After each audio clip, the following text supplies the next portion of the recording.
उन्होंने चाकू से हमारे हर्षा को गोदा था। उन्होंने चाकू से हमारे वीरों को, हिंदू वीरों को, बजरंग दल के कार्यकर्ता, भाजपा के कार्यकर्ता, युवा मोर्चा के कार्यकर्ताओं को गोदा है, काटा है। तो हम भी सब्जी काटने वाले चाकुओं को जरा तेज रख लें, पता नहीं कब कैसा मौका आए।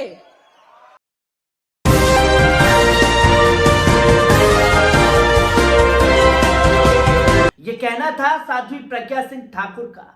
और साध्वी प्रज्ञा सिंह ठाकुर के इस बयान को लेकर के हालांकि जो ये कहते हुए दिखाई देते हैं कि मैं भाइयों बहनों दिल से कभी भी माफ नहीं करूंगा प्रज्ञा सिंह ठाकुर को, अब इस बयान पर उन्होंने भी खामोशी इख्तियार कर ली है। मीडिया में जहां चर्चा का केंद्र बनना चाहिए था, वो मीडिया भी पूरी तरीके से खामोश हो चुका है।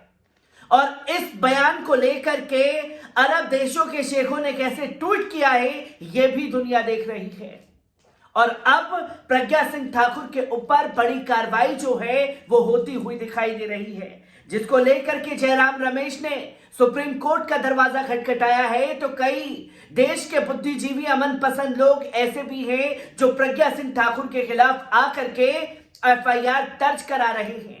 पर इसमें भी डिफेंड करने का तरीका जो है प्रज्ञा सिंह ठाकुर और उनके समर्थकों ने ढूंढ लिया है। वो ये कह रहे हैं कि मुसलमानों का तो नाम ही नहीं लिया, पर लिबरल जो हैं वो मुसलमान मुसलमान कह करके लोगों को प्रज्ञा सिंह के खिलाफ भड़काने का काम कर रहे हैं। ये वही प्रज्ञा सिंह ठाकुर हैं जिनके ऊपर आतंकवाद का आरोप है। हाँ, आतंकवाद का आरोप है, अभी आरोपों से बरी नहीं हुई हैं, जमानत पर बाहर आई हुई हैं। और जिनके ऊपर ये आरोप है कि मस्जिद के अंदर बम फोड़वाए थे। अब जब जिनके हाथों में बम हो वो हथियारों की ट्रेनिंग तो ऐसे देने की बात कर ही सकती है। पर इसको लेकर के अब जयराम रमेश समेत तमाम बुद्धिजीवी लोग जो हैं प्रज्ञा सिंह ठाकुर के खिलाफ मोर्चा खोलते हुए दिखाई दे रहे हैं। आपको बता दें कि कांग्रेस के वरिष्ठ नेता जयराम रमेश ने भारतीय जनता पार्टी की सांसद प्रज्ञा सिंह ठाकुर के एक हालिया बयान को स्पष्ट रूप से हेट स्पीच यानी कि नफरती भाषण का मामला करार देते हुए मंगलवार को कहा कि वे प्रज्ञा के खिलाफ जल्द ही सुप्रीम कोर्ट का रुख करेंगे। उन्होंने कहा कि प्रज्ञा ठाकुर ने जो कहा वो स्पष्ट रूप से हेट स्पीच का मामला है, मैं इसके खिलाफ सुप्रीम कोर्ट जाऊंगा। और प्रज्ञा सिंह ठाकुर का बयान ऐसे वक्त में आया है जब सुप्रीम कोर्ट में मामला चल रहा है हेट स्पीच का।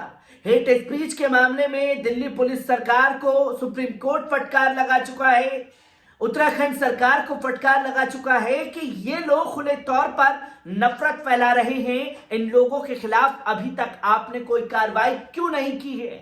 ऐसे समय में प्रज्ञा सिंह ठाकुर का यह बयान जो है सामने आता है। इससे पहले भी रमेश ने साध्वी प्रज्ञा सिंह ठाकुर की टिप्पणी को लेकर ट्वीट किया था। हेट स्पीच का स्पष्ट मामला है, उनके खिलाफ मुकदमा चलना चाहिए। प्रज्ञा ठाकुर ने हिंदू जागरण वेदिकी के दक्षिण क्षेत्र के वार्षिका समारोह में कहा था कि सन्यासी कहते हैं कि ईश्वर द्वारा बनाई गई इस दुनिया में सभी अत्याचारियों और पापियों का अंत करो, अन्यथा प्रेम की सच्ची परिभाषा यहां नहीं बचेगी। तो लव जिहाद में शामिल लोगों को उसी तरह जवाब दो, अपनी बेटियों की रक्षा करो, उन्हें सही मूल्य सिखाओ। उन्होंने शिवमोगा में हर्षा समेत हिंदू कार्यकर्ताओं की हत्या की घटनाओं की ओर इशारा करते हुए लोगों से कहा था कि वे आत्मरक्षा के लिए अपने घरों में धारदार चाकू रखें, जिसको डिफेंड जो है यही गोदी मीडिया करता हुआ दिखाई दे रहा है। और अगर जो बयान प्रज्ञा सिंह ठाकुर द्वारा दिया गया, यही बयान अगर किसी मुसलमान ने दिया होता तो क्या यही गोदी मीडिया डिफेंड करता हुआ दिखाई देता? अब तक राशन पानी ले करके तमाम एंकर बोरिया बिस्तर लेकर के अपने स्टूडियो में बैठ जाते और कई महीनों तक एक ही स्पीच को सुना सुना करके लोगों के अंदर इतनी नफरत भर देते कि लोग एक दूसरे की शक्ल से नफरत करने लग जाते और जब जिसको मौका होता तो वो उसी तरीके से उस पर प्रहार करना शुरू हो जाता। ये नफरत के बीच जो है ऐसे भाषणों ने और गोदी मीडिया की जो एक तरफा रिपोर्टिंग रही है, खासतौर पर हेट स्पीच के मामलों पर, उस पर होती हुई दिखाई दी है। पर प्रज्ञा सिंह ठाकुर के खिलाफ जो है सुप्रीम कोर्ट में तो मामला चलेगा ही, और तो और उनके खिलाफ एफआईआर भी दर्ज हुई है कर्नाटक में। आपको बता दें कि भोपाल से बीजेपी सांसद साध्वी प्रज्ञा सिंह ठाकुर के खिलाफ कर्नाटक पुलिस में शिकायत दर्ज कराई गई है। प्रज्ञा ठाकुर पर 2 दिन पहले कर्नाटक दौरे के दौरान अल्पसंख्यक समुदाय के खिलाफ कथित ईशा निंदा और अपमानजनक भाषण का आरोप लगा है। वेंचर कैपिटलिस्ट और राजनीतिक विश्लेषक तहसीन पूनावाला ने सोशल मीडिया के जरिए शिवमोगा के एसपी जीके मिथुन कुमार को शिकायत की प्रति भेजी है। शिकायत की एक प्रति मुख्य बसवराज बोमई को भी भेजी गई है और ये करने वाले हैं तहसीन पूनावाला। तहसीन पूनावाला ने एफआईआर जो है दर्ज कराई है साध्वी प्रज्ञा सिंह ठाकुर के खिलाफ और कर्नाटक में भारतीय जनता पार्टी के मुख्यमंत्री को लेटर लिख करके भी इसका जवाब मांगा है। आपको बता दें कि मध्य प्रदेश की सांसद प्रज्ञा ठाकुर रविवार को शिवमोगा शहर में थी और उन्होंने उस दौरान ये विवादास्पद बयान दिया था। शिकायतकर्ता ने प्रज्ञा ठाकुर पर समारोह में बोलते हुए अल्पसंख्यक समुदाय के खिलाफ अत्यधिक नफरत भरे भाषण देने का आरोप लगाया। प्रज्ञा ने लोगों से लव जिहाद का भी इसी अंदाज में करारा जवाब देने के लिए कहा था। उन्होंने आगे हिंदुओं से अपनी बेटियों की देखभाल करने और घर पर हथियार रखने के लिए कहा था। उन्होंने हथियार ना हो तो सब्जी काटने वाले चाकू की धार तेज करिए।